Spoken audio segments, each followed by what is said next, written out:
en sa saison et dont le feuillage ne se flétrit point. Tout ce qu'il fait lui réussit. Il n'en est pas ainsi des méchants, ils sont comme la paille que le vent dissipe. Amen. Vous voyez que ce qui est dit dans Josué 1, verset 6 à 8, c'est la même chose qui se répète. Heureux l'homme qui ne s'assoit pas en compagnie des moqueurs, mais qui prend son plaisir dans la loi de l'Éternel, qui la médite encore jour et nuit. Dans Josué, on dit médite là jour et nuit. Il y a deux séquences, deux rendez-vous que doivent avoir tous les croyants chrétiens et en l'occurrence le leader.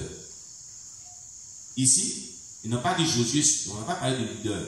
Parce que là, dans Josué, on parlait de leader Josué. Mais ici, on parle de tout le monde. On dit tout homme. Mais c'est la même prescription qui était donnée à Josué qui est donnée ici. Ça veut dire quoi? Ça s'étend à tout le monde. Parce que chaque personne a un ministère à exercer d'une manière ou d'une autre. Elle a une responsabilité à accomplir. Elle a une vocation. Alléluia. Et pour réussir dans sa vocation, il faut que le fondement soit la méditation de la parole de Dieu et sa mise en application. Vous comprenez? Donc il a dit, mais qui trouve son plaisir dans la loi de l'Éternel, la médite jour et nuit. Il est comme un arbre planté près d'un courant d'eau, dont les feuillages ne flétrit point. Et tout ce qui fait lui réussit. Donc tout ce que tu vas préparer dans l'œuvre de Dieu va réussir. Donc l'œuvre aura du succès, l'église aura du succès. Mais si tu ne le fais pas, l'église sera malade, tu seras malade. Quelqu'un comprend bien? Amen. Quelqu'un comprend bien? L'opposé de tous ces deux versets bibliques est que malheur ou échec ou insuccès dans l'œuvre de Dieu suit tout leader qui ne prend pas le temps de méditer matin et soir. Et suit toute assemblée chrétienne qui ne prend pas, dont les membres ne méditent pas la parole de Dieu matin et soir pour agir selon ce qui est dit. C'est l'opposé de la phrase. C'est l'opposé des deux versets bibliques. Quelqu'un comprend bien maintenant? Amen. Voilà. Amen, amen. Amen. Alléluia. Amen. Deuxième symptôme, dirais-je. Allons d'abord dans Esdras chapitre 7, verset 10. C'est une référence. Qui a trouvé Esdras chapitre 7, verset 10? Va lire cela pour nous. Voilà. Pour le micro.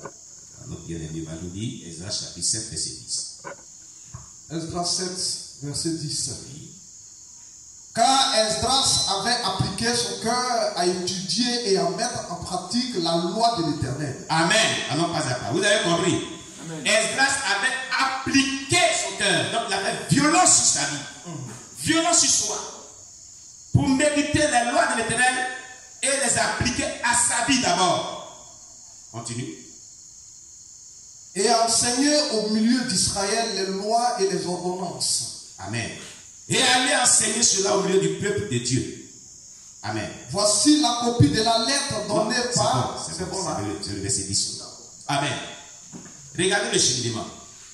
Ce cheminement s'adresse à tout chrétien. Tout chrétien. Et tout leader. Pour la bonne marche de l'œuvre de Dieu et de l'assemblée chrétienne. Pour que l'assemblée chrétienne ait du succès. Amen. Il applique son cœur à étudier les lois de l'Éternel et il les applique d'abord lui-même à sa vie avant d'aller les enseigner aux autres. Amen. Amen. Alléluia. Gloire à Jésus. Amen. Donc, si un pasteur ou un leader doit, eh bien, gloire à Jésus.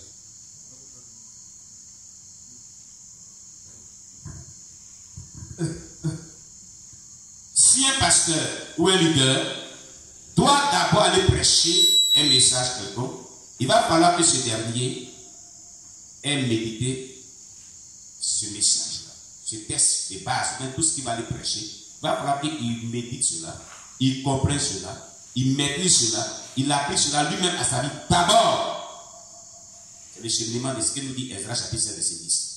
Il a appliqué cela d'abord à sa vie, avant d'aller annoncer cela au peuple. Avant d'aller enseigner cela au peuple. Est-ce que je l'avais dit? Pourquoi Dieu dit cela? On ne prêche pas ce qu'on n'a pas étudié. On ne prêche pas ce qu'on n'a pas nous-mêmes appliqué. On n'enseigne pas ce qu'on n'a pas étudié, ni ce qu'on n'a pas appliqué à nos vies, ni ce qu'on ne maîtrise pas. En tant que leader, si vous devez prêcher la parole de Dieu, pour que cela ait plus d'efficacité, pour que cela ait plus d'impact, pour que cela puisse vraiment édifier le peuple, pour que Dieu puisse utiliser cela pour accomplir sa vision dans l'assemblée chrétienne, il va falloir que vous-même d'abord, vous la méditez, vous l'appliquez à votre vie, vous la maîtrisez avant d'aller prêcher cette parole, avant d'aller l'enseigner vous-même. C'est alors que vous aurez du succès dans l'œuvre de Dieu. C'est alors que vous aurez de l'impact dans l'œuvre de Dieu. Sinon, jamais vous ne réussirez. Amen. Amen. Jésus dit quoi? Nous sommes des témoins.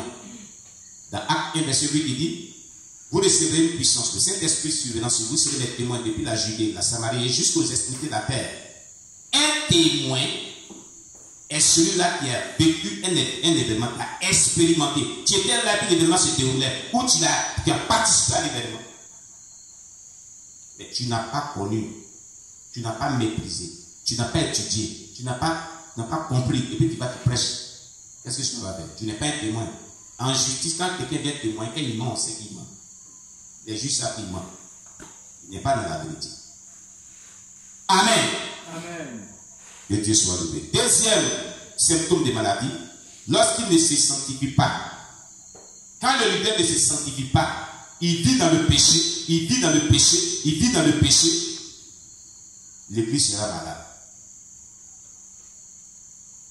C'est pourquoi on ne responsabilise pas les gens qui vivent dans le péché dans l'église. Et c'est pourquoi quand un responsable commet un péché, on le met sous discipline. Vous comprenez? Le péché, Dieu ne collabore pas avec le péché. Il n'aime pas le péché. La Bible dit qu'il hait le péché. Il aime le pécheur. Il hait le péché, il aime le pécheur. Pour ce leader, je vais donner un conseil. Par cet exemple, vous aimez souvent les vêtements blancs. Tout blanc. Je suis blanc, chemise blanc, une robe blanche, une boubou blanc. Et soyez samedi, on vous invite à un grand mariage, un événement. Et vous dites, bon, d'accord, je m'habille en tout blanc. Vous habillez en tout blanc.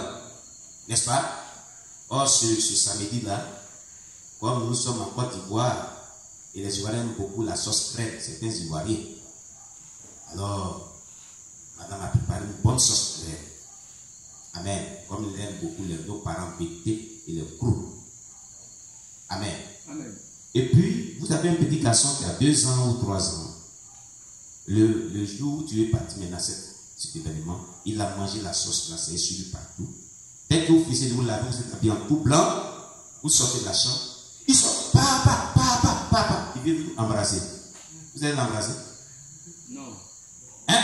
Non. Vous allez l'embrasser? Non. Ah, moi, il croit que vous allez l'embrasser. Non. Vous allez l'embrasser?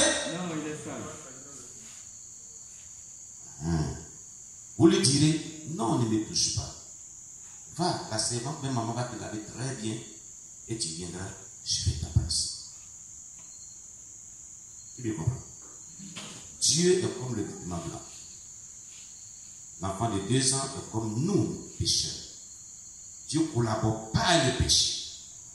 C'est pour ça qu'il nous dira, allons nous sanctifier d'abord quand nous venons et nous embrasser. Parce qu'il nous aime et n'aime pas le péché. Il est comme la sauce de Dieu. On acclame le Seigneur Jésus. Alléluia. Tant que vous serez ça, vous ne pourrez pas servir Dieu comme chez toi. Il ne peut pas vous attraper dans ses bras. Il ne peut pas vous embrasser. Il ne pourra même pas vous faire confiance aussi. Parce que Dieu ne collabore pas avec le péché. Il hait le péché, mais il aime le pécheur. Et quelqu'un me comprend bien? Donc débarrassez-vous de tout ce qui est péché. Et consacrez-vous, sanctifiez-vous. Ce leader ne se sanctifie pas. Jésus-Christ, le leader par excellence, celui dont l'apôtre Paul en a donné le témoignage dans 1 Corinthiens chapitre 11 verset 1. Et on va nous lire 1 Corinthiens chapitre 11 verset 1. 1 Corinthiens chapitre 11 verset 1. Il dit, bon, c'est un passage je vais aller vite. Il dit, soyez mes imitateurs comme je le suis de Christ. Voilà le témoignage que Paul rend de Jésus. Il dit, soyez mes imitateurs comme je le suis de Christ. Paul rend témoignage de lui. C'est Jésus que nous avons accepté, ce Messie que nous avons accepté, qui est mort à la croix pour nous. Alléluia. Nous déclare dans Jean 17, verset 19, Et nous allons lire, c'est très important, Jean 17, verset 19. À propos d'un leader qui doit se sanctifier. Jean chapitre 17, verset 19. Verset 19.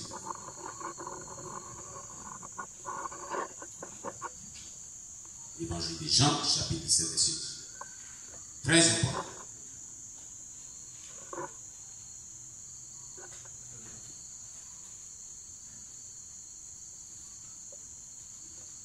Jean 17, verset 19.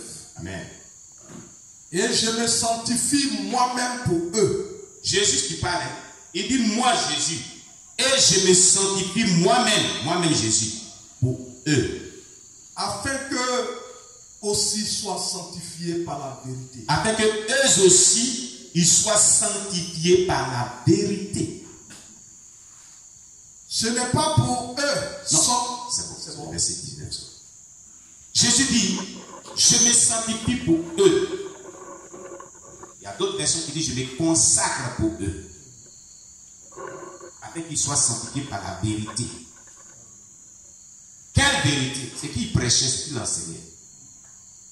Ce qui veut dire que, si vous voulez que ce que vous prêchez, ce que vous enseignez ait de l'impact et ait des fruits, ait des résultats positifs dans la vie de la communauté, sanctifiez-vous.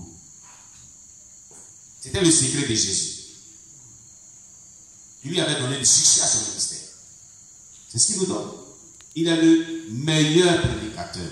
Parmi tous les prédicateurs, jusqu'à son retour, il sera le meilleur. Il est le meilleur leader qui a exercé le ministère à excellence. De la Genèse jusqu'à l'Apocalypse. Jusqu'à son retour, il restera le meilleur. Il est l'exemple par excellence à suivre. Et c'est lui qui nous dit, il se sanctifiait pour eux, pour qui? Pour le peuple. Afin que eux aussi soient sanctifiés parce qu'ils sortent ça comme vérité. Ils prêchaient. Ils sont les enseignements qu'ils donnaient. Ils sont les prédications qu'ils donnaient. Quelqu'un comprend bien ce qui est dit? Alléluia.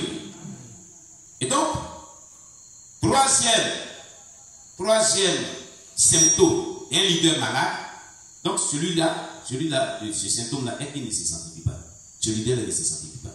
Il ne se consacre pas. Il ne prie pas, il ne gêne pas, il n'étudie pas la Bible, il ne se débarrasse pas des péchés. Donc, il sera malade, l'église sera malade.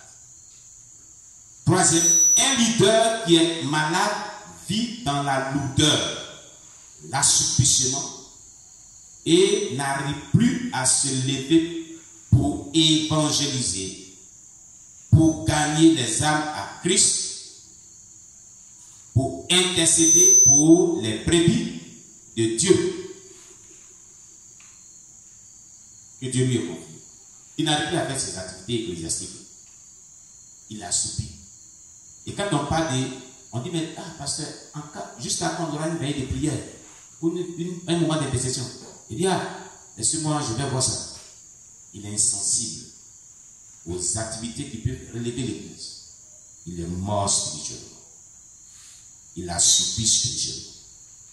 L'église sera aussi assouplie spirituellement, mort spirituellement. Quelqu'un comprend cela? Amen. Alléluia. Un autre élément qui atteste que ce leader est malade. Quand il prie ou intercède pour quelqu'un, il n'est plus exaucé. Ce dernier n'est plus exaucé. Il va beau prier pour toi, il n'y a pas d'exaucement. Il n'y a pas de réponse favorable. Les situations restent intactes.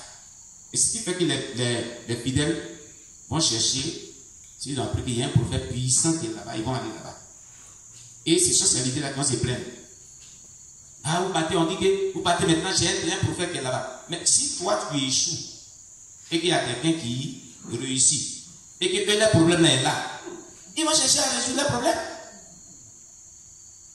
Ils vont chercher à résoudre le problème. Parce que tout ce que tu leur donnes n'est plus suffisant. Ils voient qu'il n'y a plus vraiment d'impact. Ils voient que tu es devenu autre chose. Il faut se diriger vers, écoutez, l'abeille s'approvisionne là où il y a miel. C'est ça qui est la vérité. L'abeille, là où il y a miel, il va aller là-bas forcer. Où il n'y a pas miel, il ne va pas là-bas. S'il a bouffé miel jusqu'à cette ligne-là, il va chercher là où il y a l'autre miel. Et les chrétiens papillonnent aujourd'hui comme ça, à cause de ce que les leaders ne sont pas efficaces. Oh, l'efficacité